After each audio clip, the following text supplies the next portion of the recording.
Right.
destruction.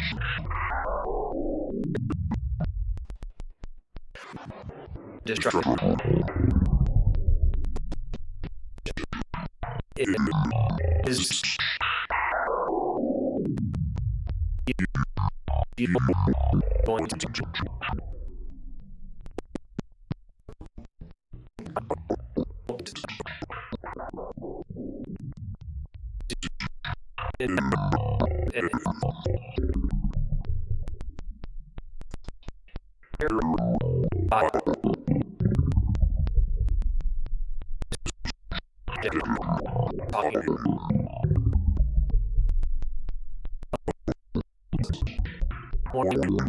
with it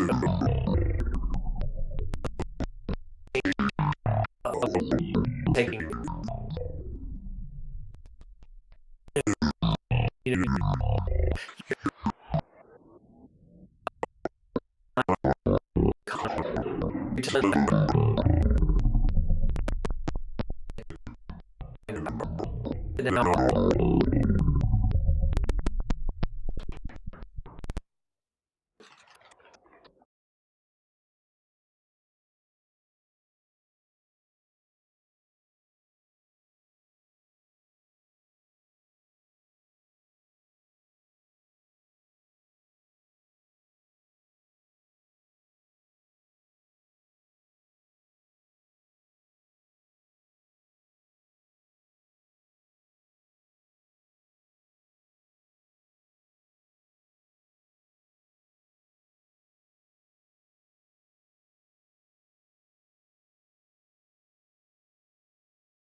Hello, my name is Michael Kennedy. I'm doing part 2, which is delegation, for the presentation in leadership and management. And it will cover the right and wrong of doing this leadership task. So what is delegation? That is basically giving someone the authority to complete a task or action on your behalf. They're basically an extension of you that you have given them the authority to go do something. But to have that authority to delegate, you have to be an RN or higher. LPNs and CNAs cannot delegate. Delegation is an essential element of nursing. Everybody that's an RN at some point in their career is going to be tasked with delegating a task to someone, whether it be another RN, it could be a subordinate such as an LPN or even a CNA. If you're in management, that's going to be your primary task, is delegation. So what are the reasons for delegation? Basically, it's to free up someone else so that they can do a task that is within their skill set or their scope of practice or more critical that they need to take care of. It can also be used for efficiency and to increase productivity. The 5 rights of delegation are extremely important. They're the right task, the right circumstance, the right person, right direction, communication, and the right level of supervision. So we'll break those down into individual pieces here. So the right task, what you have to ask yourself, is this task something that can be delegated? So there's a lot to chew on there. It would be dictated by state laws. It could be dictated by the Nurse Practice Act, and it's ultimately dictated also by facility policies. That can change, just as state laws can change from state to state to state, the abilities of each one. Certain states allow LPNs to do things, and certain ones do not. So it's extremely important to ask yourself, does it fall within their scope of practice, and does it fall within the state and facility laws and policies? So the right circumstances. In an emergency, you're going to be tasked sometimes to delegate. You're going to need an individual to do something that you don't have time to do. Therefore, you're going to have to, again, think back, does this individual have the right skill set? Is it within the laws and policies of where you're at, being the state and the facility? Now, again, this can be done for efficiency as well. Certain tasks can be done by subordinates, such as LPNs, and then also CNAs, which is the most basic care, vital signs, and that type of thing. So certain PO medications can be given by LPNs, and they would be given the more stable, more chronic patients, whereas the RN would be tasked with taking care of the more critical patients. And this would increase the productivity of the floor if certain facilities have their acuities separated so that the LPNs work with one end of the hallway and the critical patients are at the other end with the RNs, and that's always a good situation if that can be done within your facility. But you want to make sure of what's happening with that patient. If it's an emergent situation with an unstable patient, then obviously you don't want to delegate the task of taking care of this individual to an LPN, because that is not within their scope of practice. Again, the right person. You want to make sure of their skill set, their experience. Just because they have been a nurse for 30 years doesn't mean that they have done this exact task. They might have worked at a facility to where they did not give blood transfusions, so therefore you cannot task them with that job of giving blood products or anything like that. And certainly LPNs and CNAs are not permitted to do that type of thing. So again, it's within their scope of practice and, of course, their competency. If they do know how to give, so example, blood products, make sure that they are doing it in the correct way. You would not want to give a CNA the task of checking vital signs right after you started a blood transfusion, which you're supposed to check the vital signs 15 minutes, 30 minutes after you start the blood products. So you want to make sure you select the right person. The right direction and the communication. You want to be very specific with your directive to this individual when you're delegating. You want to make sure that that individual can repeat back to you what you told to them so that there is a clear understanding. You also want to make sure there's no generalization. And also, when that task is done, or if there is any doubt within that time period that they're doing this task, they need to come and report back to you and get further instruction. You want to make sure that everything is set in stone, essentially, so that there's no question, because if the task is done wrong, it's ultimately on your shoulders. Okay, so the right level of supervision. What you want to do is you want to check on the work. If you delegate someone to do a task and you have a moment, pop into that area there and check and make sure that the task is being done up to your standards, or at least within the skill set that they have. My saying is, just because it's different doesn't mean it's wrong, but you want to make sure that it is correct, at least with the laws and the hospital policy. So the accountability for the outcome of this is not transferable. This is upon the RN shoulders at all times. You're ultimately culpable for the outcome of this delegated task. So you want to make sure that you are delegating the correct person and using these 5 rights to do this task of delegation. It's also up to the individual to say, I don't know how to do this. If you delegate this to them, it's up to them to make sure that they know to tell you that it's not within their skill set. So strategies and successful delegation. What you want to do is you want to plan ahead. If you can, you want to have a plan in place. You want to know, if you're in management, you want to know the skill sets of your employees. Get to know each and every one of them, what their experience is, where they came from, that type of thing. You want to make sure that communication is real big.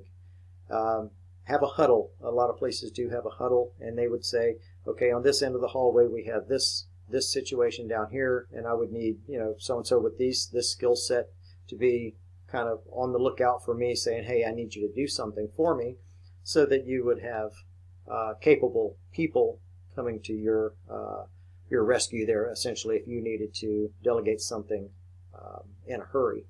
So you want to make sure that you select the proper people for this, and make sure that the Nurse Practice Act and everything else is followed when you do delegate. So next is empower the delegate. You don't want to give the delegate a task that they don't have the most essential tools to do. This means, and foremost, you want to make sure that, one, they have full authority to carry out this task. You have given them your authority to do this, and that it's within the Nurse Practice Act, within the hospital or facility policy, and of course within the skill set that they have. It's your responsibility to ensure this, and again, it's their responsibility to tell you if they do not have that skill set. You want to make sure that communication comes into play. You want to set deadlines and monitor for compliance, that it's done within a certain time period. There are certain tasks that are delegated that do have time periods, and it could be, for example, if it's another RN and you're starting blood products and you have to leave the room for something, you've delegated to another RN to sit and take vital signs 15 minutes after you started blood products. That has a time limit, and that needs to be adhered to. So you want to make sure that you set the deadlines, and make sure that the deadlines are not too tight on the task that you delegate, because that could overwhelm the delegate. It could make mistakes happen. But on the other hand, you don't want to have too wide of a deadline either, because then certain things could interrupt that individual, and they might not be able to complete the task, and you have to use a fine balance for that. So then when the task is done, you want to evaluate the performance. How did it go? The strategy can take place during or even after the task is completed. Things to look at would be, were the goals met of the task? You as the delegator, what could you have done better? What tools could you have given the delegate that would have worked better and made the task much easier? Would it have been an assistant to help that individual? Maybe it took 2 people instead of 1 person. A longer timeline. It could be a multitude of things. But make sure you use balanced feedback and let them know of the certain hard deadlines that you have yourself, and if it can be extended, the deadline or the requirements that you have for this particular task, if it can be expanded, then by all means you would work that out during your evaluation of performance. So the 3 most common delegation errors. One is under delegating. So basically, what is that? It's it's basically you're not trusting your staff or other people that you work with to live up to the standards that maybe you would do this task yourself. So you're afraid of the ultimate responsibility, the accountability of the outcome of the task, so you would just prefer to do it yourself. You're afraid of delegation. You might even have just lack of control of the entire situation, therefore you just want to do it yourself. And then another thing is you might underestimate your own ability to handle all this work, and so therefore you do not delegate. So the next thing is over-delegating. That's basically when you assign all of your own work to someone else, essentially. And that just, it burdens the subordinates or even your equal co-workers that you've delegated. It burdens them to the point where they can't even get their own work done.